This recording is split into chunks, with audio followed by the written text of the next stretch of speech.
ನಮಸ್ಕಾರ ನ್ಯೂಸ್ 11 ಕರ್ನಾಟಕಕ್ಕೆ ಸ್ವಾಗತ.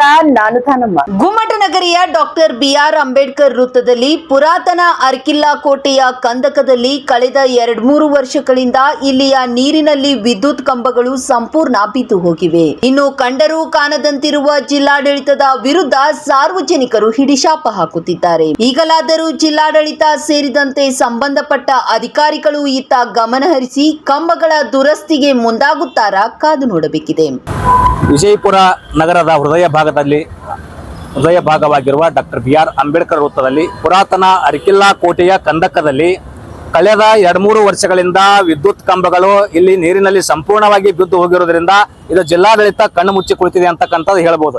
ಯಾಕಂದ್ರೆ ವಿದ್ಯುತ್ ಕಂಬಗಳು ಇಲ್ಲಿ ನೀರಿನಲ್ಲಿ ಬಿದ್ದಿರೋದು ಕಾಣ್ತಾ ಇದ್ದರೂ ಕೂಡ ಯಾವುದೇ ಒಂದು ದುರಸ್ತಿಯನ್ನ ಮಾಡದೇ ಇರತಕ್ಕಂಥದ್ದು ಈ ಜಿಲ್ಲಾಡಳಿತದ ಒಂದು ಅವ್ಯವಸ್ಥೆಗೆ ಹಿಡಿದಿರತಕ್ಕಂತ ಕನ್ನಡಿಯಾಗಿದೆ. ಕೂಡಲೇ ಜಿಲ್ಲಾಡಳಿತ ಈ ನೀರಿನಲ್ಲಿ ಹರಿತಕ್ಕಂತ ವಿದ್ಯುತ್ ಪ್ರವಾಹವನ್ನ ತಡೆಗಟ್ಟಿ ಇಲ್ಲಿ ಮುಂದೆ ಆಗ್ತಕ್ಕಂತ ಪ್ರಾಣಹಾನಿ ಸಂಭವವನ್ನ ತಡೆಗಟ್ಟಿ ಇಲ್ಲಿನ ಜನರಿಗೆ, ಪ್ರಾಣಿಗಳಿಗೆ, ಪಕ್ಷಿಗಳಿಗೆ ಒಂದು ಜೀವದ ಅಭಯವನ್ನು ನೀಡಬೇಕೆಂದು ಆಗ್ರಹ ಮಾಡ್ತಾ ಇದ್ದೇನೆ.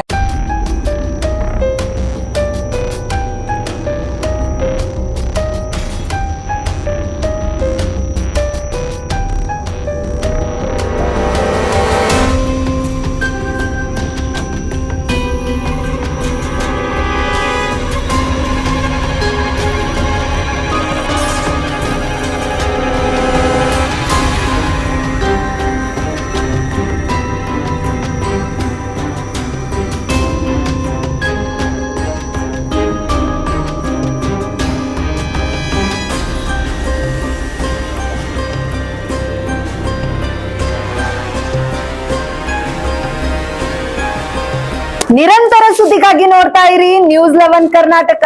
ಲೈಕ್ ಮಾಡಿ, ಶೇರ್ ಮಾಡಿ, ಸಬ್ಸ್ಕ್ರೈಬ್ ಮಾಡಿ ಹಾಗೂ ಬೆಲ್ ಐಕಾನ್ ನ ಒತ್ತಿರಿ.